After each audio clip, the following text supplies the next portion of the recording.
Hiding within a tangled brush of leaves and sticks, he watches as it passes by. Muscles ripple beneath the creature's matted fur with each step, drool and blood dripping from its jaws. Silent, he holds his breath as the creature lowers its head, sniffing the ground. A distant sound breaks the stillness, a human voice, faint but distinct. The creature's ears snap upright, its eyes locking onto the source of the noise.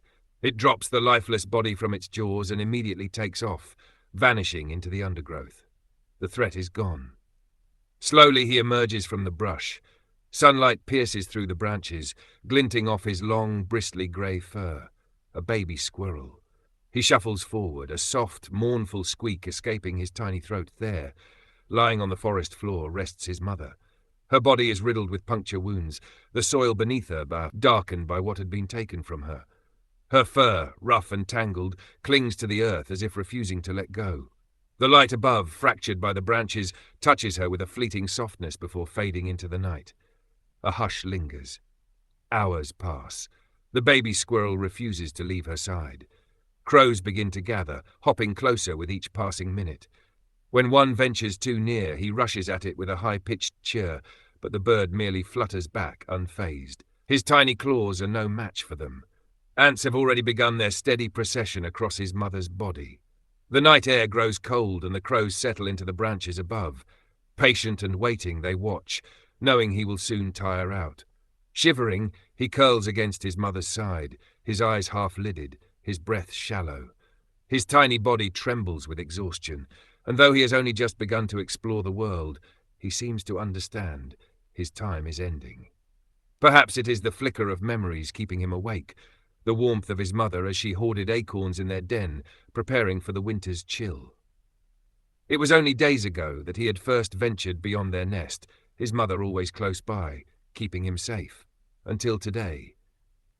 Today, when the creature burst from the bushes, a tempest of teeth and rage, his instincts screamed at him to hide. Until her final cry split the air, a sound he had never heard her make before. The memories fade, taken too by the forest, swallowed without a trace. The forest is no longer a place of safety, only a hollow stage of sounds, the distant crack of branches, the rustle of unseen wings. The air feels heavier, as if holding its breath. The crows, still perched above, watch with cold patience. The wind brushes through the trees, carrying with it the scent of earth and the whisper of something approaching. Suddenly, the crunch of footsteps through the leaves is upon him. A shadow appears, no, two, one tall and the other low to the ground. A human girl steps into the clearing, a creature walking beside her, one not unlike the beast that killed his mother, but smaller, gentler. A cord extends from the girl's hand, looping around the creature's neck. The creature halts, nose twitching as it spots the baby squirrel, but he is too weak to flee, too tired to care. He can only stare. The girl notices him. "Sit, boy," she says softly. The creature obeys, settling on its rear. Looking back at the baby squirrel, her gaze falls onto the still body beside him. Lingering on the mother squirrel's form, a flicker of sadness comes over her. Turning to the shivering baby, her breath hitches. A sound so quiet it might as well be the wind sighing through the forest. "It's okay," she whispers. The girl kneels, rummaging through her jacket pocket, and retrieves something from a crinkling bag. She extends her hand. In her palm rests an almond. The baby squirrel's limbs lock, his heart pounding frantically against his ribs, but he cannot tear his gaze away from the nut. His belly aches with hunger, but fear roots him in place. The girl sets the almond on the ground and steps back. She then sits cross-legged a short distance away. There, she waits. Moments pass. The world is silent, except for the soft rustle of leaves and the distant calls of the crows, still perched above, still watching. The almond's scent, sweet and rich, becomes unbearable.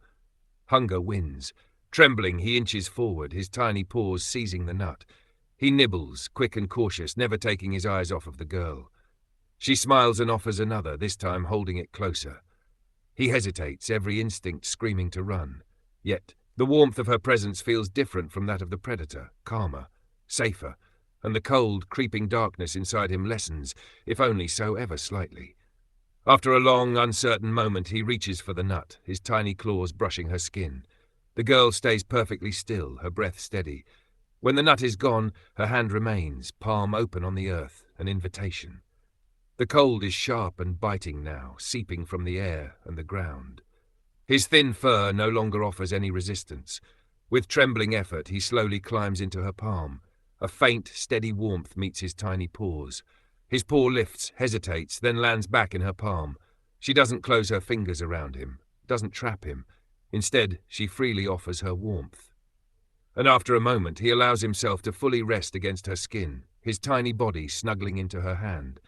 The girl rises slowly, cupping him carefully, holding him close to her chest. Beside her, the dog waits quietly, his tail wagging. He makes no move to harm the fragile creature.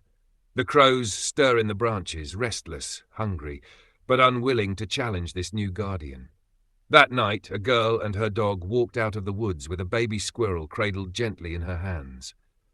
And that night, a baby squirrel who had lost everything carried something new in his heart, her warmth.